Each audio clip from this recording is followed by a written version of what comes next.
Yaya ezali na batu mususu basimbaka bango te wana bazali pena bana elaka bana ya nzambe soko simbi nzambe ye moko akobundela ye yaya salaka attention eske bokandisi ke ezali impossible to ezali possible pa ya mwana ya nzambe ekamwisi batu na Lubumbashi yaya mutu ya bakisi tobenga ye nganga to nani akufi likolo alingaki koyiba étoile ya mutu pamba kaka boye na ndoto na butu ya keba na bakomba oyo monaka olali na butu yo ozali bongo kobunda yango nayebisaka yo kolalaka te soki osambeli te me tellement bazalaki mwana elaka nzambe alongisi ye abomi mutu wana na ndoto na vie normal pe mutu alamuki te keba na mutu oyo alaka alali alamuki te lisolo oyo esalami bongo na Lubumbashi wa Ntanshi tokobetela yango na émission ya lelo.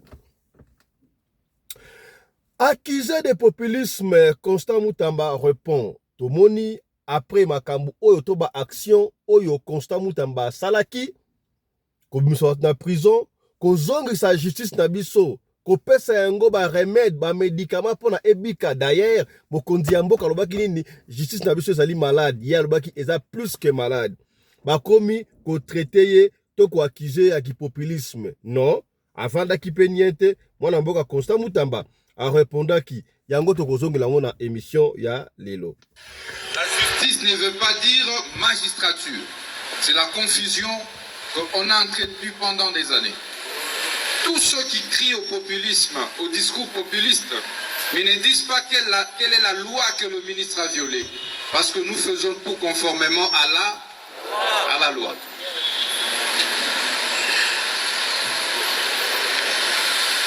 C'est plutôt eux qui doivent respecter la loi.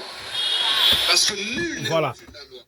C'est plutôt eux qui doivent respecter la loi. C'est ça que nous allons décortiquer dans cette émission, mesdames.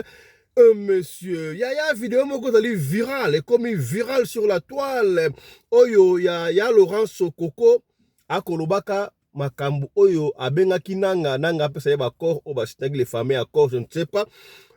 Alobi sur ta vidéo wana ke ba tekeli Abedachou immeuble ya la voie d'Isaïr a réhabilité yango, a yango, a utilisé yango pendant 30 ans. Même chose na Hotel Invest où c'est la Kabongo na cité à la voie d'Isaïe a yango a vanda kuna pendant 30 ans. Est-ce que c'est vrai ou c'est faux? Vidéo ya kala to ya sika to kozonga na kaka na émission ya lelo. Congolais. Trop c'est trop. Nauti kozwa information sikoyo bayebisinga ki batekeli Abedachou Hotel Invest oya cité de la voie d'Isaïr bapesi immeuble wana ya la voie d'Isaïr a réhabilité yango avant nango pendant 30 ans avant un Hotel Invest pendant 30 ans. Voilà. C'est ça que nous allons décortiquer dans cette émission. Est-ce que c'est vrai ou c'est faux? Image, vidéo, oyo. Ezaya kala, tu ya sika. Ate ezaya kala, tu ya sika. Est-ce que makamba koloba oyo? Ezaya solo, tope ezaya lokuta. Enfin, yaya. Bosco Tanganga resteront en prison. Condamné en prison à vie.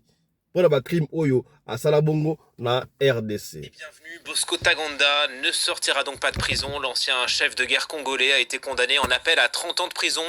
30 ans pour crimes de guerre et crimes contre l'humanité. Bonjour Stéphanie Maupart, vous êtes en direct de La Haye. La CPI vient donc d'annoncer son arrêt.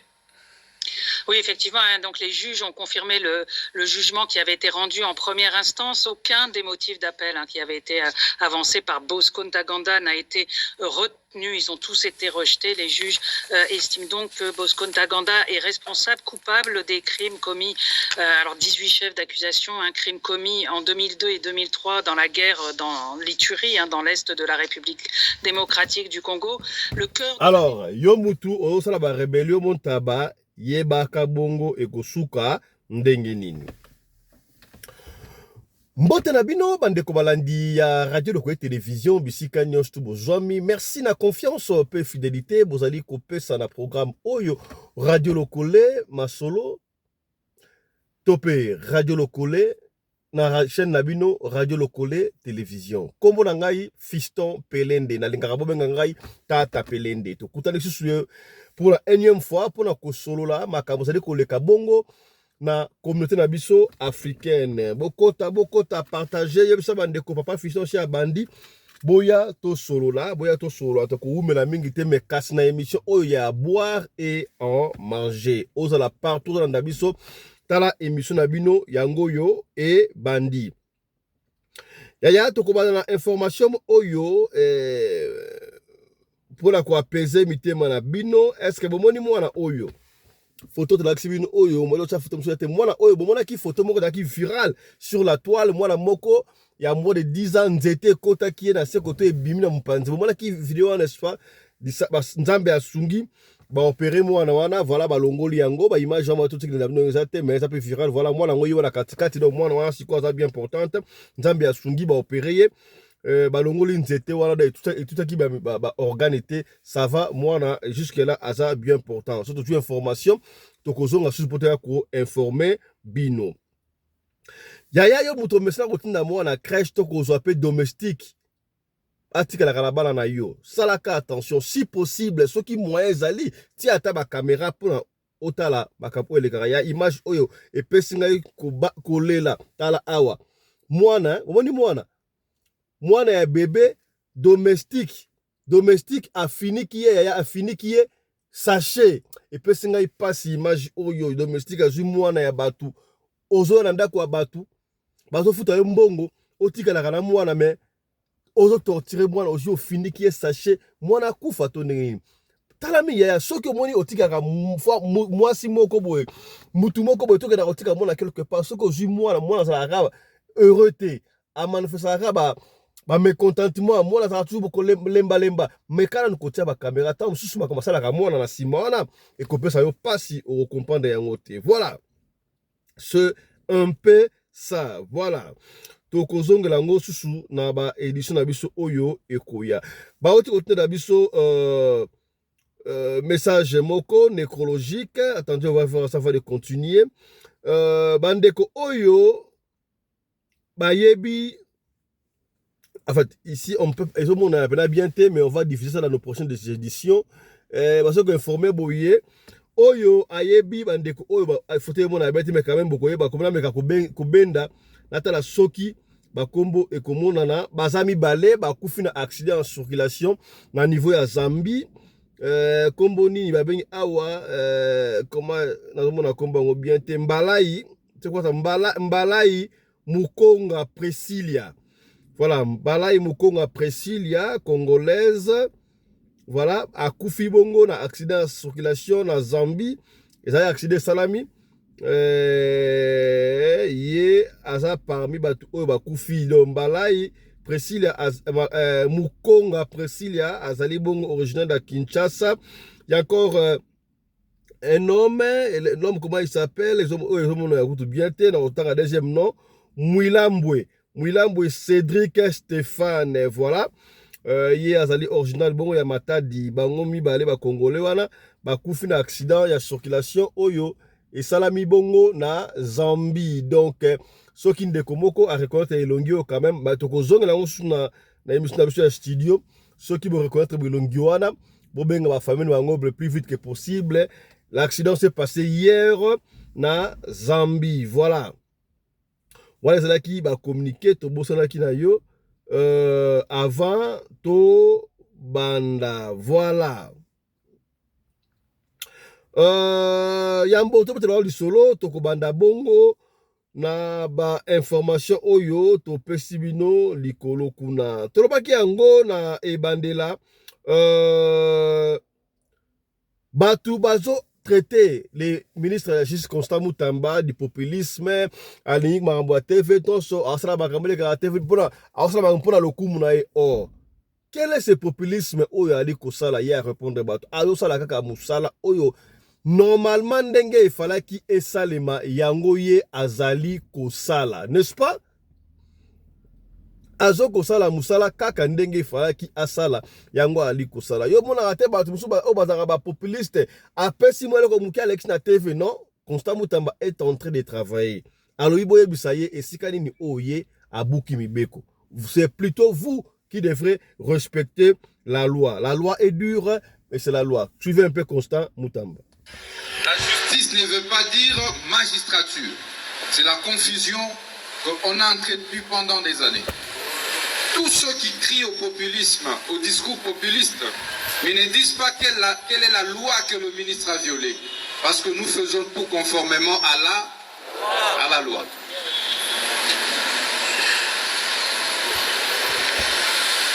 C'est plutôt eux qui doivent respecter la loi. Parce que nul n'est au-dessus de la loi. Le régime des plus forts, je vous le dis, est dépassé. On a le choix.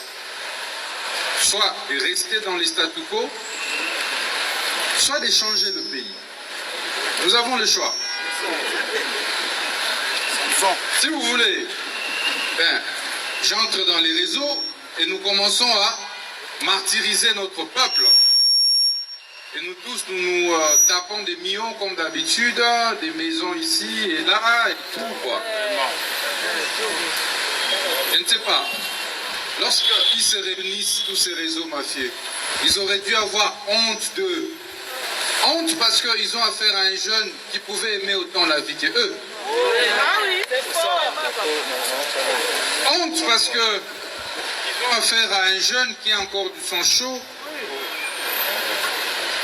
qui devait plus verser dans les antivaleurs que eux.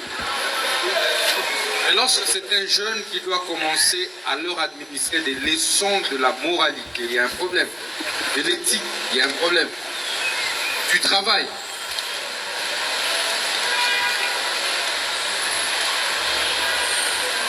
Tenez.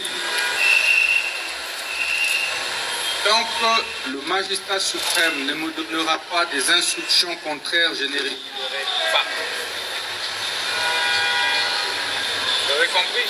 Non. Oui. Non. C'est tant que le magistrat suprême ne va pas me donner des instructions contraires, je ne vais pas reculer.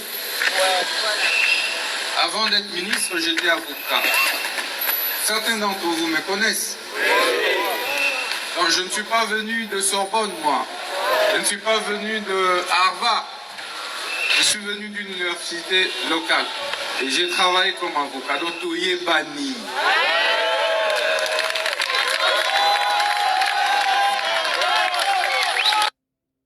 Nous allons revenir sur ça dans nos prochaines éditions, précisément dans notre émission au studio. Voilà. Restons toujours dans le cadre des informations pour vous dire que voilà, y a une vidéo qui circule sur la toile, vidéo moko tambola, y a Laurent Sokoko. Il y a Laurent Sokoko, tu es bien, il y a bandaka bon pour soutenir les combattants à l'époque, Wayambo, commandant Isso, que je salue en passant, et Conso et Hermoko, il y avait un moment, Kobe Banar, il y a Laurent Sokoko, comment il a Kofi Olomide, il y a Betsaye, na Paris de la défense arena, et Conso, puis on ne sait plus que c'est passé. Mais tout là, il y a la mouki, vidéo comme virale. Batnelinga yango bate belé tokozonga sous vidéo oyo tant tozana émission na biso ya studio mais awa na kolinga boyoka na ebité balbaro koma ya Laurent Sokoko a commis rebelle asali bona ebité li vidéo akala to ya sika na ebité kasi contenu kuna na ebité soki ezali ya solo to ya lokuta ya lobi asolina nanga na ebité soki pe colonel nanga to cornel nanga là beaucoup ani monner loba je pas de précision sur les fameux accords donc c'est fort possible ezala qui corner Cornel Nanga, ancien président, il y a Seni actuellement, actuel rebelle, voilà, Motomboki. Mais là, il paraît, moi je ne confirme pas, je ne sais pas que, Pessi immeuble, il y a RTNC, aux RT de l'époque, et pas une à réhabiliter un go. Na habité à s'occuper pendant 30 ans, à bafoutre Rambongo pas na ça je ne sais pas. Et non seulement ça, même Hôtel Invest, Hôtel Invest, c'est le coup de Airtension, Hôtel Airtension, on va plus yango pas réhabiter pendant 30 ans à gérer yango. Ndenge basala intercontinental. Pour ceux qui ont intercontinental pas la bino, Tu utiliser pendant 30 ans, peut-être pendant 30 ans, pendant 25 ans, autant petit qu'il y a bino. N'est-ce qu'on a boulot, en principe, on ne devait pas encore diffuser ça, mais audio, est-ce que audio les Sika, il y a Laurent Sokoko, à Ali Bongo, Koloba. Suivez et puis on va continuer. Voilà, c'est pas comme ça. Suivez Laurent Sokoko. Peuple congolais, trop c'est trop. Nauti kozwa information sikoyo bayebisinga ki batekeli Abedachou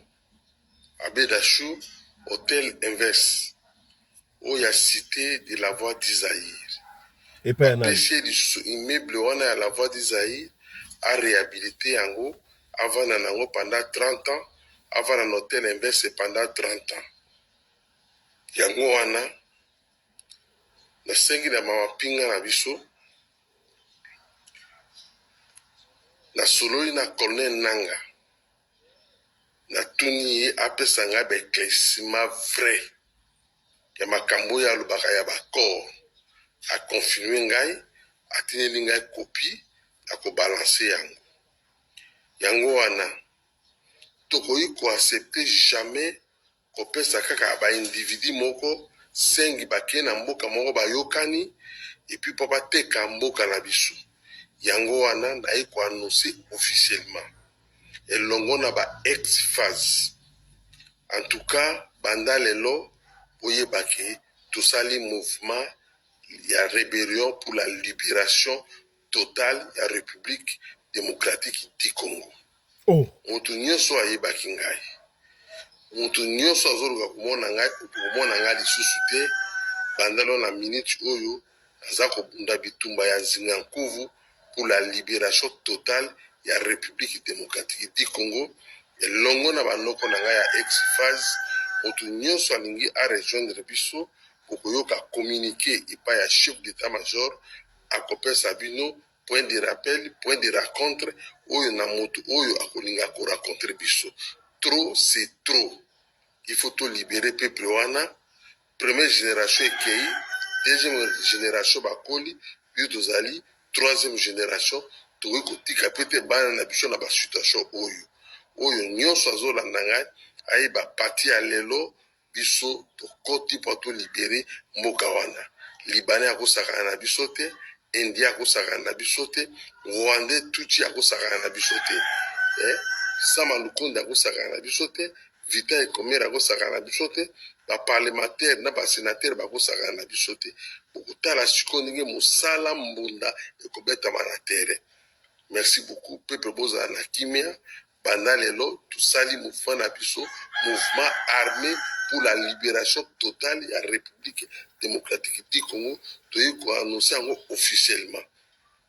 Tosali yango pona tozali ba défenseur à droit de l'homme pona ko libérer peuple wana ali ya malamu ba fonctionner ba futa salaire ba soda ba koma na tenir à sika ba soda bali bakotongela bango bisika kolala kopesa ba soda bandako ya crédit soda moko te kosala résistance na biso te oyo alingi koya kosadere bientôt bokomona esika tokozala boya kosadere oyo baza na este bobunda lisusu te bozala na kimia banda lelo mouvement na biso ekoti en marche banda lelo mouvement na biso ekoti en marche.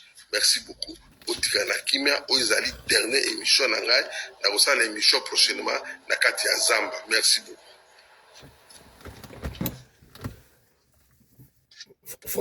Franchement, Yaya, ces pays. Jusque-là, nous avons un commentaire à la tête sur ma campo. Na moni que vidéo yango eza récente na moneli yango parce que nataka ko tsuka on lobaki avant de zonger la télévision avec les images la studio la tala yango mais la tsebno audio to réfléchir ensemble. Ya Laurent Sokoko a commis rebelle parce que mboka etambola bien te to a commis rebelle parce que bazui batekeli Abedachou Hôtel Invest. bapesi RTNC a réhabilité yango a utilisé pendant 30 ans. Je ne comprends pas. Ceux qui batekeli mutu neti ont les vestes. A koutizan soit pendant 30 ans dernier. Contradiction dans le banay, c'est pas un problème. Mais il y a Laurent Sokoko, il y a mutabane ko soutenir ba combattant ba commandant et sona ba amboté. Hermo comme qui producteur à Kofi et consort sikoyo a commis rebelle. Qu'est-ce qui se passe au juste? Ba yokanite na likambo nini? Nali ko sa commentaire wante ya to kozongela yango. Mais na yebi soki rébellion eza droit à tout un peuple tout un citoyen ou aza Congo la sa rébellion éviter parce que rébellion rebelle aksi motomboki muto atomboki asepeli te ake tomboka na kosala commentaire wate na kozonga toloba mwa 2-3 mots po eza mamu sensible ya mboka kasi na zongiseli bino élément oyo botala sort ya Bosco Tanganga oyo asalaka bongo rébellion na este mboka na biso landa. Bienvenue, Bosco Taganda ne sortira donc pas de prison. L'ancien chef de guerre congolais a été condamné en appel à 30 ans de prison. 30 ans pour crimes de guerre et crimes contre l'humanité. Bonjour Stéphanie Maupas, vous êtes en direct de La Haye. La CPI vient donc d'annoncer son arrêt. Oui, effectivement, donc les juges ont confirmé le jugement qui avait été rendu en première instance. Aucun des motifs d'appel qui avait été avancé par Bosco Ntaganda n'a été retenu. Ils ont tous été rejetés. Les juges estiment donc que Bosco Ntaganda est responsable, coupable des crimes commis. Alors 18 chefs d'accusation, un crime commis en 2002 et 2003 dans la guerre dans l'Ituri, dans l'est de la République démocratique du Congo. Le cœur de la défense de Bosco Ntaganda, ce qu'il avait plaidé lors de cet appel, qu'il avait déjà d'ailleurs plaidé tout au long du procès, c'était l'idée, c'était de dire qu'il n'avait pas ciblé les civils, qu'il procédait à des opérations militaires et qu'à ce titre-là, elles n'étaient pas illégales, mais qu'il n'a jamais ciblé des civils. Voilà. Yaya, après tout, le Congo appartient à tout le monde. Pour la nini, ceux qui besoin de privé, beaucoup de ça au Congo. Nalina Golobate. Parce que le Congo appartient à tout le monde. C'est pas ceux qui vont faire dans le privé, 2-3 personnes de localité, et comme à la Combo, il y a Congo Mobimba. Voilà. Yaya, après l'histoire de Robert la Yolo Rosenga Holanda, pour maman moko apandi poke makambu à lobby, parce que makambu ya pasteur Wale c'est Silina Nute. Yaya, ba dossier zali awa, ba vidéo, ba image, ba témoignage, tokozonga awa. Ba to ba okote la, pasteur Wale sape bazali, ba koya ko témoigner. O ba ba pour contrer, ba koya d'autres kenango ti na ti. Makambu oto kenango ti na ti, rappelez-vous, to betaka masolo a pona ko nuire te, pona ko bebisaka réputation ya bato, mais plutôt pona ko sunga. Et si que comme l'indeko ndeko akoyi yo okoyate. Est-ce que vous comprenez? Voilà. Na betelo rapidement lisolo oyo esabi na Lubumbashi et bon d'autres tigla yo oyo kama mama oyo koloba. Na loba ki yango oya batu nyonso tutende baliaka bango. Il y a des gens qui sont nés fils du diable. Et comment on appelle la Bible? Il y a aussi des gens qui sont nés fils de Dieu. Okokoko simba ya ta mukete. Nzambe kuta ko permettre yo to bomi ya kufi. Mais okote kaete. Baza est belé. Il faut faire très attention. Et être fils de Dieu, moi ne nzambe quoi, ezara makambu ya mbongo te. Quelqu'un peut être pauvre, mais c'est un fils de Dieu. Pour élever. Rappelez-vous, on a toujours dit, l'humiliation précède la gloire. Mais l'orgueil précède l'humiliation. Est-ce qu'on commis? Tout c'est là, j'aime bien tout partager. Quand tout partager, vous partagez, vous j'aime. Maman et mes ola, j'aime maman.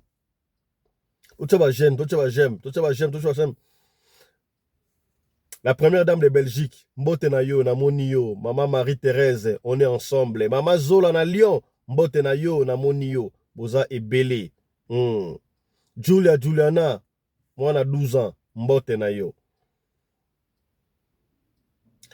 Maman na biso na Israël, maman ya Tel Aviv, na moni bongo, maman Mapassa, Mama Pumbu Emerance, Mbote na yo, leader, mboka na mboka ba leader nango. Bakanga kwela bango na Tel Aviv kuna, ba mama ya radio lokole, Mbote na bino na Tel Aviv. Voilà. Muto apesi lisolo, ye moko apesi lisolo. Papa Fiston beta lisolo oyo. Tanga opesa lisolo basalaki na mwasi na ye. Eza mukuse.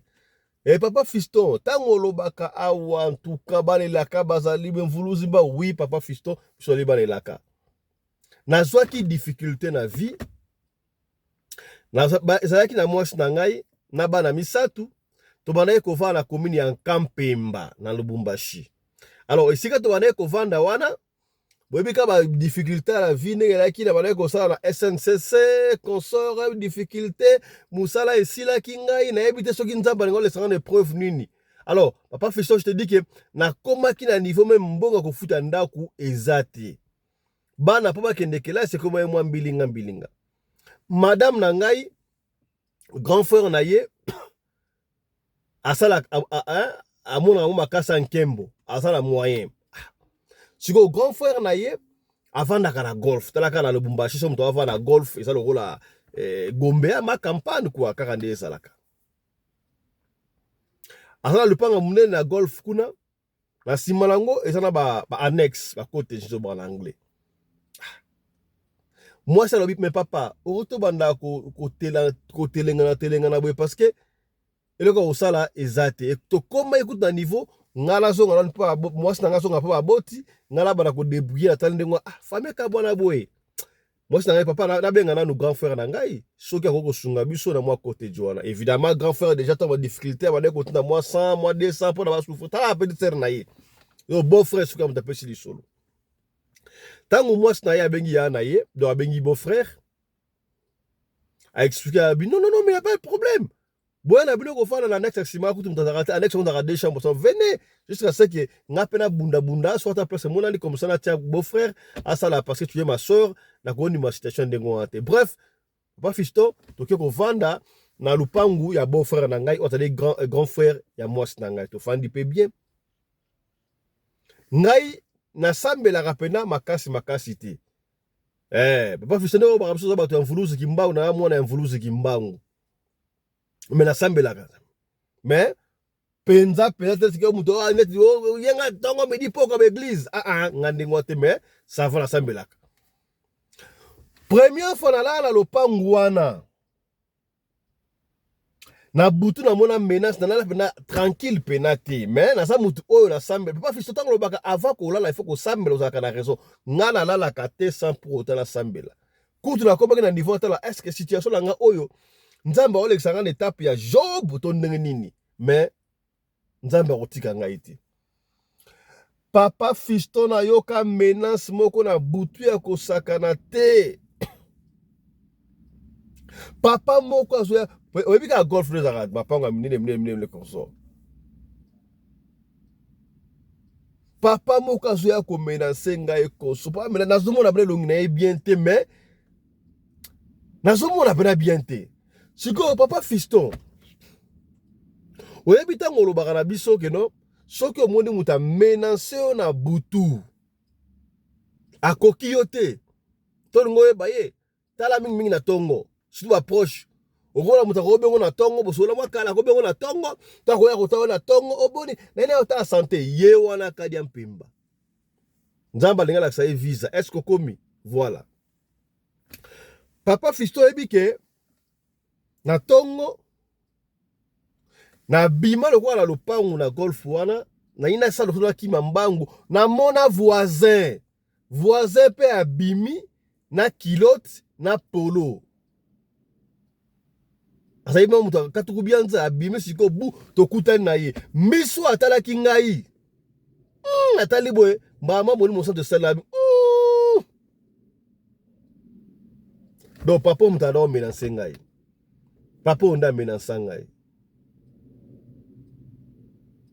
effectivement na l'extengo wana na kim na ngamba ona ko songa na butu siko to na sambeli na nzambe atali sanga elongi ya solo soki mutamena sanga ndengo na yuwa papa na yesu na butu a menace siko na moni siko pena ye abi yo na quartier oyo okanisi nini yo kanisi nini okoka biso te oye awa oya ko dimine ba moto oya biso ngo asala ngana za chef wa quartier oyo zelo komona wala bitumba donc Pas Fiston, to bunda mbale bel moka saka papa wana betinga na butu mona betiye e konso ndengo wana. Siko telme lekaki trop nga pe na sambel papa non nzambe mbala o tata osoka ye nga biaki bikoki nga funa sina na papa o yaya soko solo ta ndoto na butu ya bitumba ya kokima kolingaka te babeta yo salaka tu na ndoto wana obeta mutu osala nyonso tu do ogane bitumba wana ozala victorieux tina moi. Papa Fiston un jour do papa la par semaine alors bunsanga ta ba 3 ba 4 fois. Un jour ayo bunsanga na butu wana. Et c'est yo oye lisusu. Nzoka papa wana ndaye ko bundisa ngai abadaye ko mona étoile na kat na ngai alingaki azwa étoile na ngai étoile ya mwasi ne ya bana yaya. C'est le père qui est le chef de la famille. Papa bunda pour la famille. Bako simba mwasi na ote so o couvre mwasi na bana na mwasi muto simba ngote mama pe lokula ndey moko. Papa Fiston ko menasenga tanga yira amenasenga na ndoto ya ba ndoto mstoro takaba ndoto mo réel. Na ebisi moni yo lelo na osana yo. Moni yo lelo ndo menasenga awa. Wala ndoto wa o masusu na osana yo. Na kombo ya Nzambe. O masusu Papa Fiston na beta papa wana beta tina buka e kingo. Na bomba ye na ndoto wana. Na lali ya moko. Moko na yako sutuka boye na toki na tala boye na herbe 4 heures. 4 heures. Qu'est-ce que c'est ndoto boye ni boye. Na se reposer mo muki. Tange ko mba 5 heures ba 6 heures moko toki ba 7 heures. Nzoka papa la mala tongo de 5 heures sokolaka pour akende musala. Mutu mbongo metoka ndoki kadia pemba nganga. Voisin na biso, do voisin ya beau frère na ngai, voisin ya grand frère ya mwasi na ngai. Toka nini kuna ba 5 heures nini kuna yoka tala Kongo te ba voisin ba olela. Et ça le quoi les ara ba be msute bwe Afrique du Sud ba poto kuna voisin ba voisin ta liote te hein. Tobimi donc moi ngai na mwasi ya beau frère donc na belle sœur na iba bimi na baketa nini kuna ono voisin wana alalaki alamuki te akufi bakutie kingo lokola niefuka bolo babuki mutu kingo nini wana nini akufi il a compris voilà papa Fiston na buka ke kingo wana akufi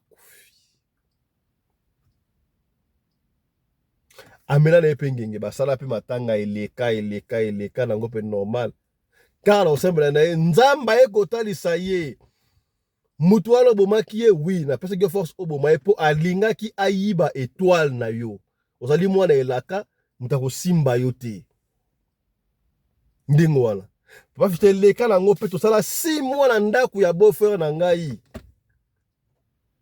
na monaka l'intermédiaire ya beau frère na ngai papa Fiston abundaki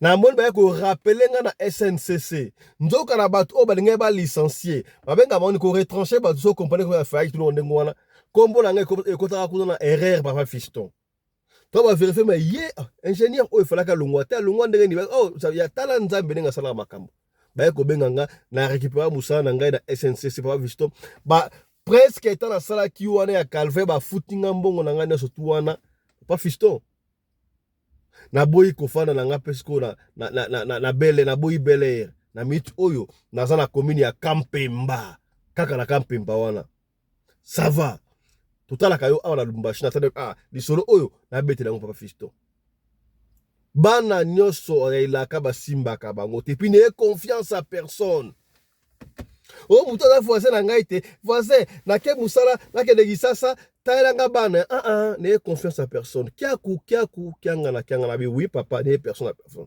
ou bien la confiance n'exclut pas de contrôle na ça rabino un jour mo wana ngamo komela ngai pour voisin na nga voisin côté à gauche mundele voisin na nga ya droite indien wewe ke indien batu ya moto akosakala te siko biso na katikati wana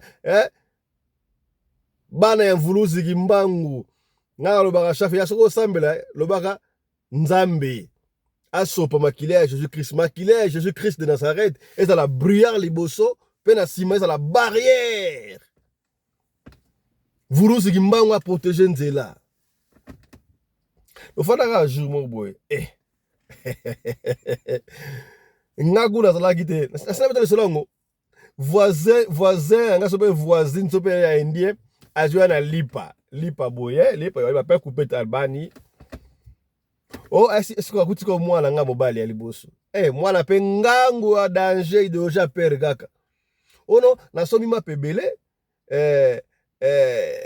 bozola mlo lipa moko oyo bolia mwana bi ope biso lipa ndenge nini ote bisa pe te ope biso lipa te so longo pe lipa kita na se pesa ba sécurité mapa pesa ba maman ba komba ba clean wana ba swap ope biso lipa te za biso lipa te biso mapa ko za belé ko to boka to pe lipa te maman na pola na son donc na ye mwana yesinga papa tala bana bi akokate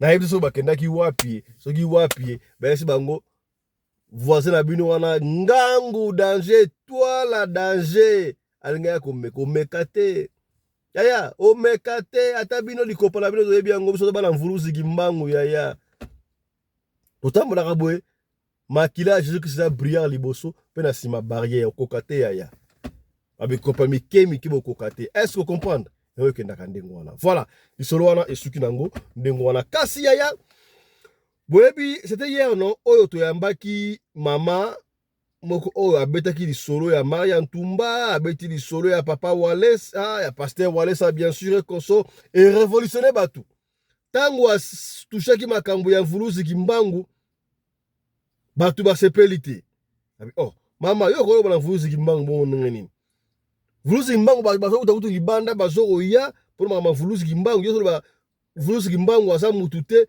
asa eloko te na ndenge nini mama wana ba répondre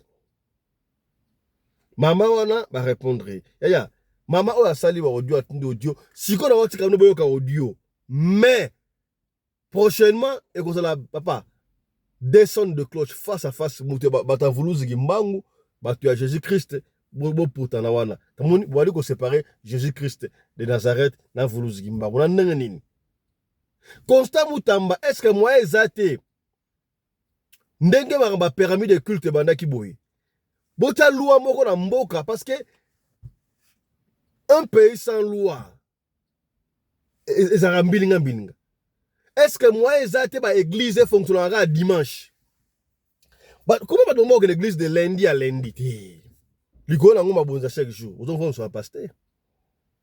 Église, il fait quoi on sala makaka dimanche. Culte moko pe kaka tamu deux cultes sili. Trop c'est trop. Landa ba audio mama oyo eko fungolo mémoire. To kotia ngoma malembe yaya ba pesi mama la réplique na ye. Et puis maman a le makambo.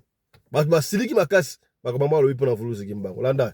Allô papa fiston. Zela na nous. Zela parti oyo eza intéressante. Voilà. Voilà côté intéressante. Voilà, na ina tira parti bien. Voilà oyo ka parti oyo. Voilà. Voilà comme ça parti oyo.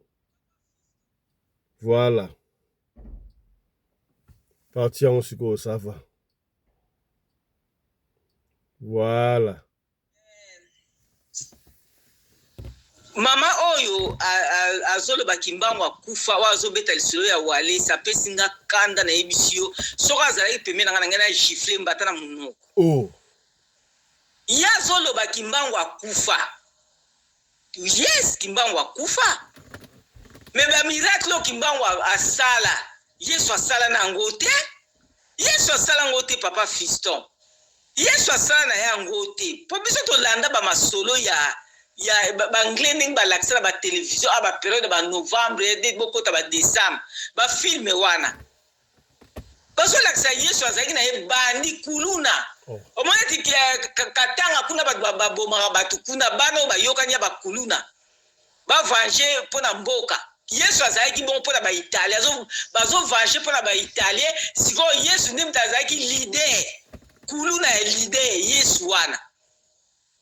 Yesu azala na ye te kulu na moko boye bangle bamindele kaka bayokani batya bakumisa ye azala na ye te Yesu komone mpe ezalaki nango mpe Yesu te na bamaria wana Joseph wana bakeboti na ndaka bameme ezala nango te ezako masoa lukuta bangle kaka esole bamindele kaka basali yango bafilme wana ye nango mamba lukuta balakisa nde bafilme wana ye nango mamba lukuta na makambo église bazalakisa ndenge église ebanda baboma bato mpo église kaka tolobaka église mpo eza pa fisto bato bakufa mpo bato bazolingana bango yango te baboma bato mpo bato batiaka ata bambongo wana bazotia bambongo ekome babibende ebele balakisa totala makambo église wana nyonso ya nango lukuta papa fiston bato bayebako so ozoloba likambo ya Yesu suka kaka na Yesu kokota makambo kimbangu te bato mosusu bazali biso batata na biso bamama na biso lokola biso toya bata ba Congo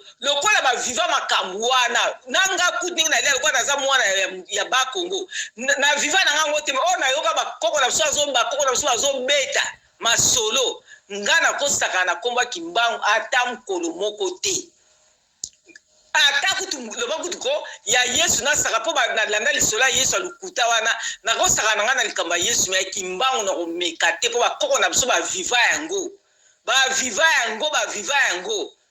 bakoko na biso eza lisolo euta na ebana na Angola biso la Congo na ba Congo ba Angola toza batu moko na o bakotaka kota bandundu toza batu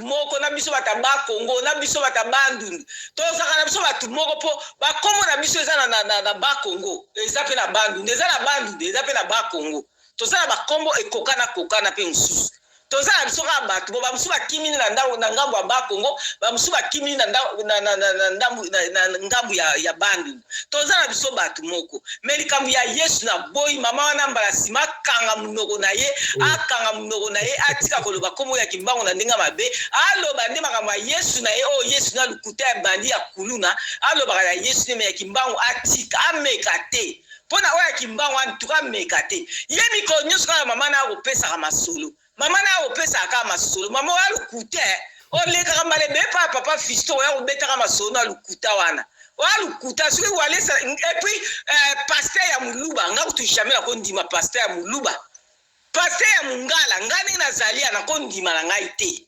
nakondima te paster ya muluba paster ya mungala nga nakondima na nga bango te ndenge omoni nga navandi boye nakondima na nga paster deutu nga paster utaza nakonia teta mbata na monoko mpo namona na nga paster azaka lokola ngai mutu nakokenda bapaster wana yo mona mpena saint esprit foka ejongo na kotanga oketanga na baklasse na bango wana nsima nango ekokoma paster wana lukuta nga nakokota baeglise wana namekaka kokota yango me nakokota yango su te mamba lukuta papa Fisto merci mwasi wana apesi nga kanda merci papa Fisto thank you bye.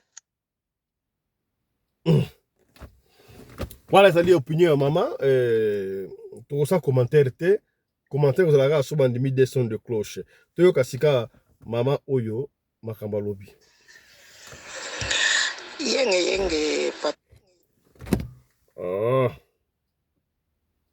yenge papa Fiston Pelende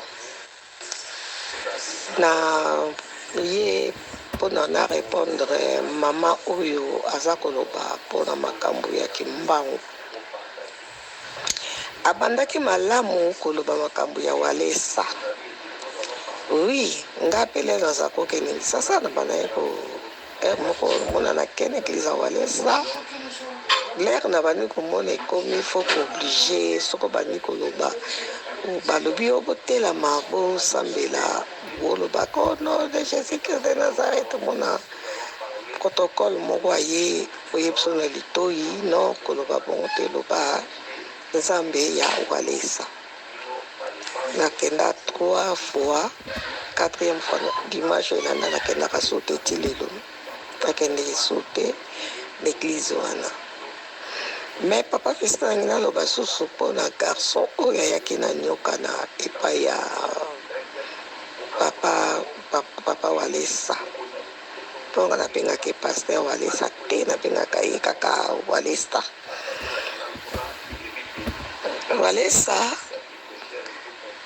bolandela garçon wana malamu so bolandeli ye malamu te mikolo ekoya bokoyoka sango garçon wana akufi nga moto nayebisi bino mpo ye bagarde corps na ye wana bato basalaka makambo ye asalaka te ye asalaka na eloko te kaka bagarde corps ye atindaka bagarde corps na ye lokola mwana na ye akoma député epai ya na ndeko Elezer me ndeko Elezer napesi yo message oyebaka ke soki yo kontinue kaka kokotaka makambo ya Walesa ozwi mwana na ye okomisi ye député mwana wana akomi koluka kosala bato soki ndenge nini akangisaka bato tata na ye azosala mabe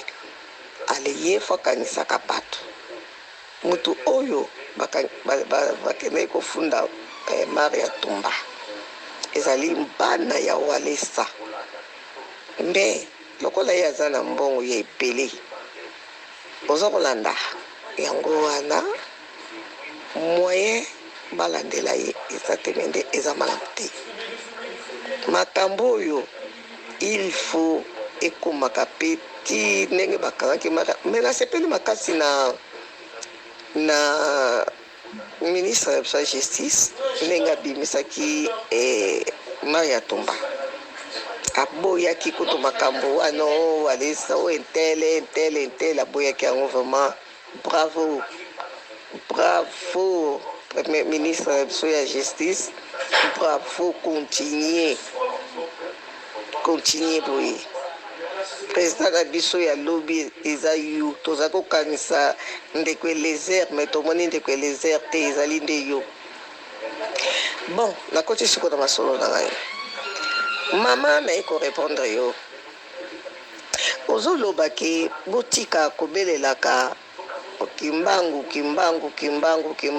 kimbangu place afandi aza na kimia te aza soki ndenge nini boyeboye yo so omona cimetière ya Kimbangu omona yango te olobi Kimbangu awuti na libumu ya mama na tata kasi Jésus Christ pe awuti mpe na libumu ya mama na tata ti Jésus Christ pa awutaki na libumu ya mama Maria pe abotaki ye abimisaki mama Maria abimisaki makila abotaki ye mama soko oyebi histoire ya Kimbangu te kotangaka bakomba bato makambo mosusu te avant oloba linga okota nanu liboso profondeur mpo oloba Kimbangu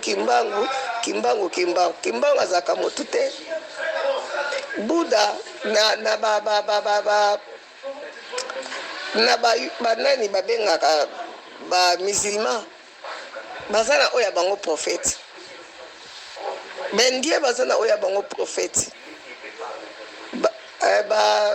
bachinois baza na oyo ya bango prophète Israël mpe baza na oyo ya bango prophète yango nani c'est la Jésus Christ de Nazareth biso prophète na biso c'est Kimbangu mama so mais oyo ya biso Kimbangu aza mutu te Kimbangu azali yo na ngai Kimbangu aza mutu te bakongo nde po moni babelelaka nzambe ya mpungu tulendo wana eza na chiluba ebengaka nzambe nayebi kombo babengelaka nzambe te me biso na bakongo tobengaka nzambe ya mpungu tulendo nzambe ya mpungu tulendo oyo asala mai asala butu na moi oyo alalisaka biso oyo alamusaka biso ye wana bato na minoko na bango baza na kombo oyo babelelaka ye biso sikoyo ya biso tobelelaka nzambe ya mpungu tulendo Kimbangu fula mwana Kimbangu ayaka mutu te papa oyo alekaka papa Fisto Pelende papa nabosani komone papa oyo alobaka makambo ya bani oyokaka ye te ndenge abelelaka aloba ke nzambe ya pe makasi ya nzamba pongo ya fumukimbangu tusala bwebwe mama soko yebi te tika koloba ava okota nano liboso na makambu ya kimbangu kota na profondeur oyeba kimbangu seki kimbangu azalaka nani asalaka nini kimbangu lokolo kimbangu atika kuna na lutendele bachinois bakomi kokende na lutendele koniata lokolo wana place na grotte oyo kimbangu lera abatamaka bamindele grotte wana ti lelo ezali bachinois bakomi kokende kolala ntina kati ya grotte wana me biso moko bakongo biso moko bato mwendu toza konie kimbangu mama yo yebi nga mpe nazalaka maa paster nazalaki maa paster natika nazongela bokoko na ngai nazonga na bokoko na ngai naye komona kutu ndenge nazonga na bokoko na ngai nakoma na kimia kitanke nazalaki nano na ba jésus christ de nazareth nazalaki obela bitumba na bitumba okolala pongi te marie de nuit epai oboye epai ozongisa boye epai yo wana to olobi ke soko olali okoma kokanga bamiroir na yo liputa oui ça c'est vrai na chambre na yo kokozala bamiroir ebele te oza obe na miroir na yo moko otalelaka elongi no c'est tout na salle de bain kozala na miroir na yo te ou bien na salle de bain oza na miroir no mais fo yeba ndenge okopurifie yango mama fo yeba ndenge okopurifie yango mpo banga te mais tant que bino boyebi kopurifie te yango wana okangaka liputa na miroir na ya placard na yo ya garde-robe na yo mama ngai nayebi kopurifie na purifia mukona lota ndoto mwana yaya na ngai na ngola akufi na loti ndoto mwana wana ayeli ngai na mbeli na bandi na lasusu mukaboy na moni mwana wana na mbeli dabi mama ngai nabomi yo te kende koluka bato baboye mpo ngai natindelaka yo mbongo no natina ye mbongo ya traitement moto abomi yo bato mosusu me ntango namoni mwana wana nayebi kende ezanga te bima na ndako ezanga te ngai na kipe yo jusqu'au bout na traite yo malamu namona mwana wana koti wapi na mbeli na ye na robe na ya kota na placard na ngai na miroir akei melo naye kotuna bato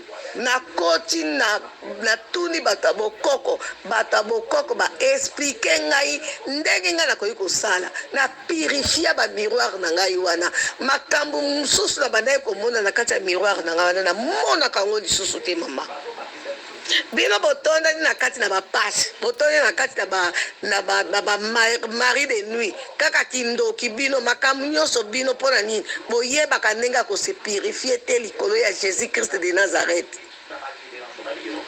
français ye moko azokita kisasa kuna azokende koniata lokola lutendele français azokende ti nkamba français azokende kolukaluka baplace wapi oyo kimbangu aleka mpo na kaka azwa baboner wana aya nango aya kosalela aya kotravaye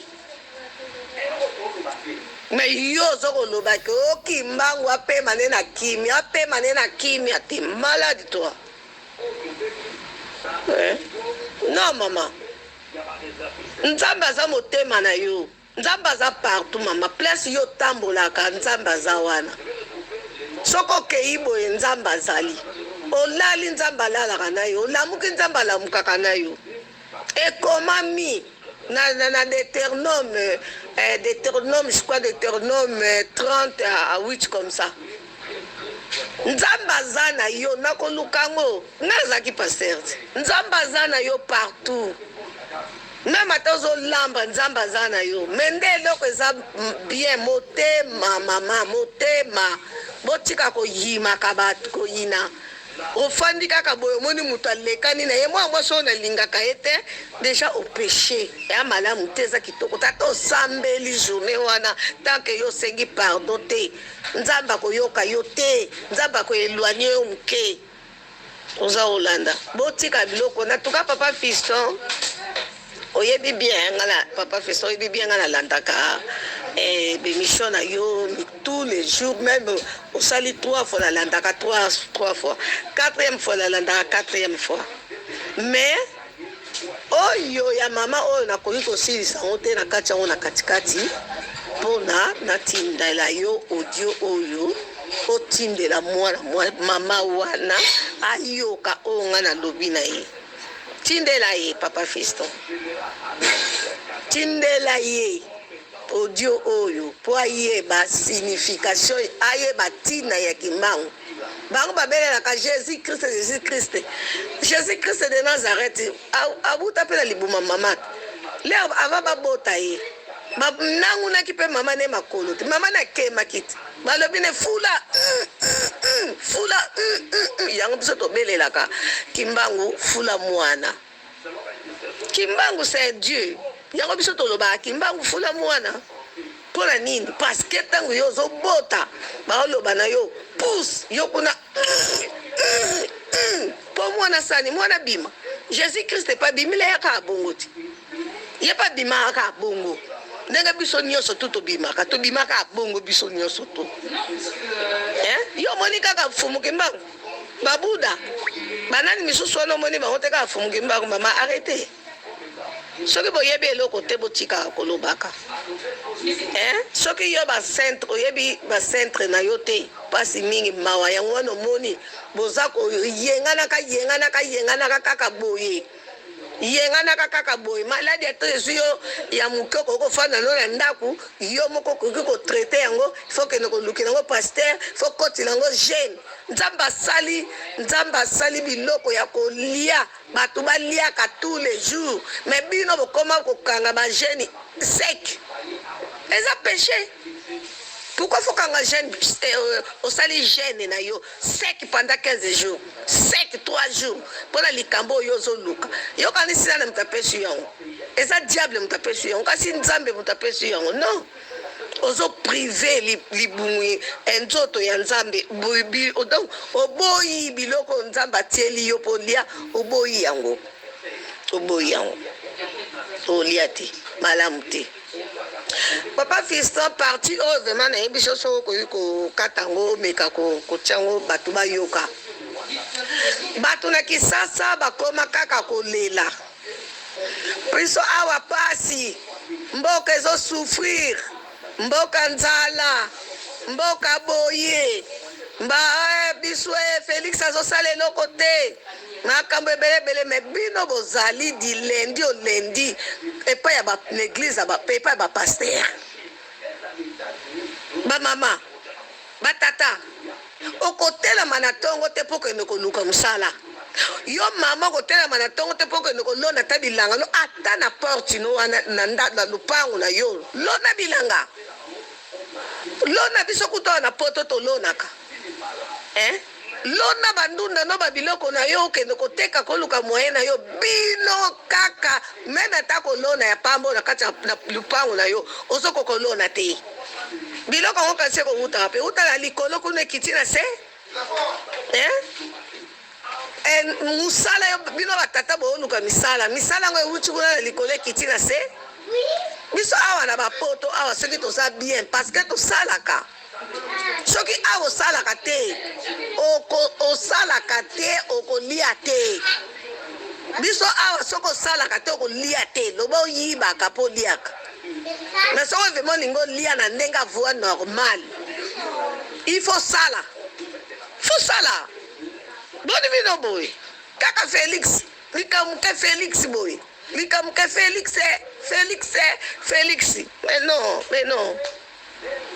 mais non arrêtez faut botika babiloko wana bokende koluka misala ministre ya justice Constant Mutamba kanga l'église wana efungwamaka dimanche église mobimba bokokota lundi au lundi église matinale, il y a midi, il y a 15h, il y a 18h, il y a minuit. Hein? Tous les jours, c'est comme ça. Yo maman bando kenda dans l'église au fanda na yo. Hein? Balobi na bo kanga 15 jours, bilo bo kanga 15 jours kuna pasteur aliaka na ye. Na mwasi na ye na bana na ye bazo lia na bango kitoko makamusu kitoko. Mais na yebite hein? Na yebite en tout cas vraiment na ko conseiller botika kana bino po eza Félix teza bino moko ba peuple congolais. Bino moko nde, bino moko bolingi bo souffrir. Bino so bozo souffrir bongo cause ya bino moko cause ba pasteur na bino. Eza bino moko. Matondo. Voilà, et je crois dans ce cas, on va chuter avec Audio Oyo. Yenge papa fiston. Na yeko pesa message Oyo. Soko okoka un peu ko lekisango e kosala nga un peu plaisir ndenge osalaka. Ngana yeko loba pona ba mama na ba papa ndenge bakendeke l'église wana. Église eza motema ya moto. Nzambe aza partout. Bongo siko ba oba sambela te, ba vivra te. Ba oba sambela te, ba salaka ndenge nini pona alia, po alata, po alala. Pe alala ka kutu kitoko yebi kutu makaba ba mari de nuit te. Oya sambela kate yebi kutu mari de nuit te po butu soka koki asengi nzambe ne. Ah nzambe merci okokisi libota nga mobimba na kati ndako. Famille tata na ya mama na biso nyonso tokokisami. Merci. Pena sengi pardon soki nzambe o soki ngai na salaki mutu mabe motema na ngai yimaki ou bien donc olali pongi okolala pongi kitoko ko ronflement mais ya somo na bino bato saka ba jeûne de 15 jours de jeûne sec. Allez nzambe asali biloko ya kolia ebele na mokili apesa biso ba congolais mabele ya kitoko soyi kako ya soyi soko ebotaka ndenge babwaka basoyi na ba mabele wana mbele bota deja mbele botaka mwa graine kaka loko moko muke soko bwaki kaka boye okomona ndenge kobota epa na biso me ba mama bazo parvenir kolela butu na moi biloko emati biso boye biso tozo souffrir toza na pasi tozo lia te kasi ba pasteur balobaki na bino ke kanga jeune 40 jours po biloko euta na likolo kuna ekitelo na set ekita na ndako noti po lio lia te biso batapoto tokoma bangamba na bino oyo lia malamu bakotindi lope mbongo kende somba boyo kamati 10% olo obatini lekinga $100 ozi 10% longo lo pesi pasteur yo kasi 10% wana yo pesi pasteur pona yo ubi opeseli yango mutu oyo tindeli yo mbongo nde nga na tindeli ndeko na ngai $100 ndeko na ngai zwi mbongo wana alongoli 10% yelo kanisi alongoli yango nde nzambe yoki akopese mapamboli te mapamboli ekozonga epai na ngai po mbongo euti na maboko na ngai na motoki na ngai leki na ngai azwi kaka kozwa ke kotika eza lokola longolelinga 10% pesi kuna yete mutu akozwa bonheur ngai nde mutu place nazali mutu natindi mbongo wana ngai nde mutu naza kozwa butu na moi eza ebango te nga nasengi na pasteur Mutamba pardon na bata pasteur bo excusez nga nasengi na ministre ya justice Constant Mutamba kanga église nyonso to bafungolaka dimanche po ba mama bakokaka kokendeke kosala bilanga balonaka tala bandako na tala mamapango na bango bapapa mpe bakendeke koluka ata bamisala ya basentinele bamisala ezali ebele ata bilanga kaka oyo epesaka mbongo bamama somba sosono ya mobali osombi sosono ya mwasi libata ya mobali libata ya mwasi otie na kati ya lupangu na yo wana bakobotela bino biloko ebele basoso wale baobota bamaki wana ezobota mozoteka ngo na liboso ya porte ya ndako na yo mama bato bakosomba bamaki bokolia bien nzala ekosila osobi fufu na yo na buto osali maki na yo le bole na bana soko ozwi na biloko ya kolia te biso kuta na poto de fois toliaka bamaki mpe na basemu toliaka yango te toliaka te di lendi o lendi eza kaka église culte ya tongo culte à midi culte à 15h culte à 18h culte à 23h ti lobi na tongo ça va pas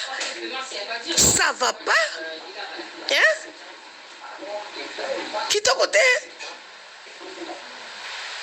mutu nyonso akomi sikoyo soko azwika mwa kopi na ye amoni aza ne misu makasi abimi na ye akomi ne paster mpo aluka mbongo na ye abimi akomi paster mpo aluka mbongo na ye eza nango bongo ekoma nango bongo papa Fiston pelele vraiment message oyo napesi na bamama na bapapa oyo baza na Afrique mabele nzambe apesi biso eza mabele moko ya kitoko bachinois baya kokamataka mabele wana baindien bazoya koyiba bamabele na biso baokende na bamboka na bango mpo balonelaka yango babiloko kanisa pondu indien azolona pondu na mboka na ye chinois azolona pondu na mboka na ye azweli mabele wana wapi si bazweli yango na Congo indien azosala bamakayabu banini bayebeli mayele wana wapi si bazwili yango kakwa na Congo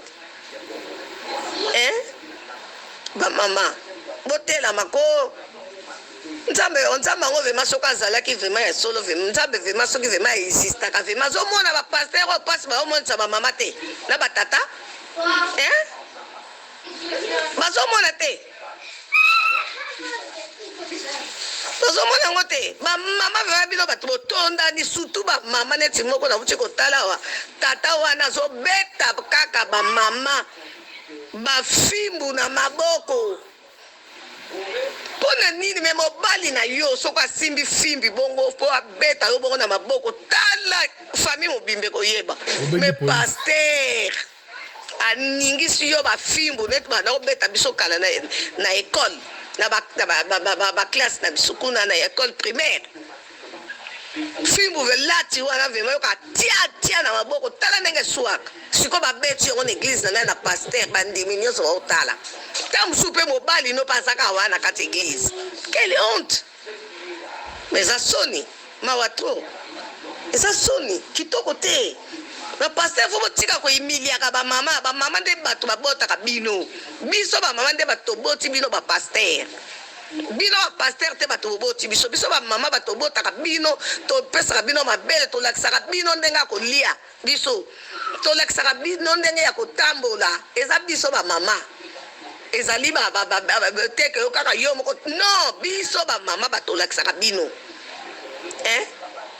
kolia na oyo ya liboso fo nazwa fufu na tie na likaya bwa mungu na soi na nga na fufu na lesi yo paster pourquoi bozo komilie bamama boye elengi te bopesa bamama barespect quand même bopesa bamama respect natondo papa ciao. Voilà. C'est avec ça que nous bouclons l'émission il y a après-midi à l'élo.